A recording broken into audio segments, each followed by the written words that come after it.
Monsieur le président, chers collègues, sans surprise, la commission mixte paritaire a trouvé un accord sur cette réforme des retraites. À 10 sur 14, vous avez voté les 64 ans. Quelle légitimité! Rien d'étonnant puisque Républicains, centristes et Renaissance sont favorables à l'allongement de l'âge légal à 64 ans. Nous allons examiner les conclusions de la CMP sans la mise en ligne du rapport. Mais bon, sur les bords de la droite, plus rien ne vous gêne, rapport ou pas, vous voterez. Lors de cette CMP hier d'ailleurs, à l'article 14, alors que celle-ci était loin d'être terminée, vous avez sorti un communiqué annonçant une CMP conclusive. Il aura fallu moins de temps en CMP pour dealer l'avenir de notre pays qu'il n'en a fallu au Sénat pour déposer un amendement de réécriture de l'article 7 qui a fait tomber 1300 amendements. Nous n'oublions pas non plus que la majorité présidentielle et la majorité sénatoriale veulent imposer une réforme à laquelle sont opposés 70% des Français et 90% des actifs.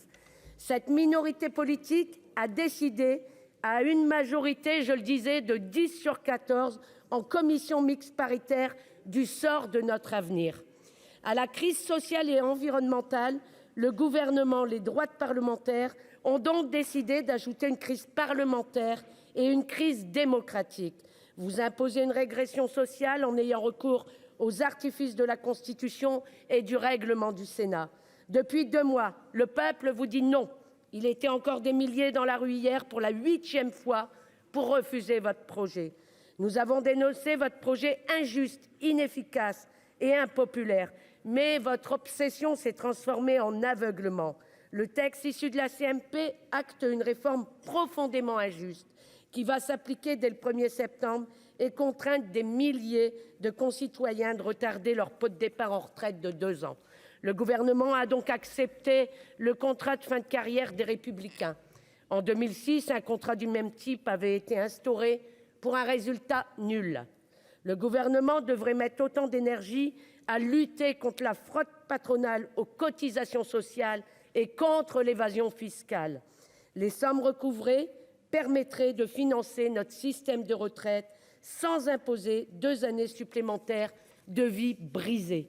Contrairement aux affirmations du ministre Gabriel Attal, l'équilibre du système de retraite n'est nullement garanti par cette réforme. L'équilibre est assuré par la baisse de la subvention d'équilibre de l'État au régime de retraite et notamment le gel du point d'indice des fonctionnaires et la réduction du nombre de fonctionnaires territoriaux et hospitaliers. Votre dogme libéral vous fait perdre la raison. Ce sont les politiques d'austérité qui ont entraîné le déséquilibre de notre système de retraite.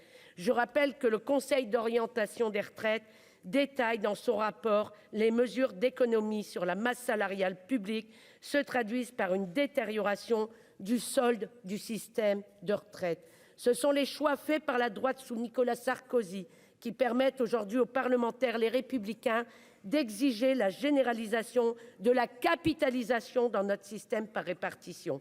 Le refus de mettre à contribution les plus riches, le refus de mettre à contribution les dividendes, le refus d'élargir l'assiette de cotisation démontrent les intérêts de ceux que vous protégez.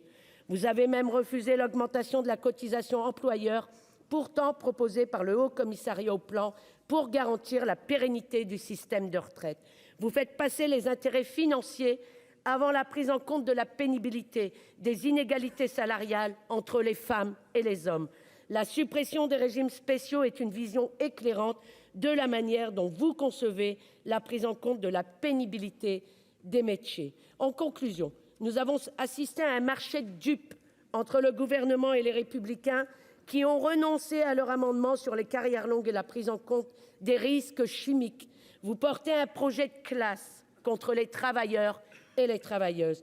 La fébrilité du pouvoir monte avec la menace du 49.3 de plus en plus menaçant. Avec le gouvernement, vous pouvez utiliser tous les coups de force antidémocratiques comme vous l'avez fait ici. Vous ne convaincrez pas les Français du bien fondé de votre réforme qui vise à les faire travailler jusqu'à 64 ans. Bien au contraire, le groupe communiste, républicain, citoyen et écologiste s'opposera jusqu'au bout à cette réforme et soutiendra le mouvement social. Merci.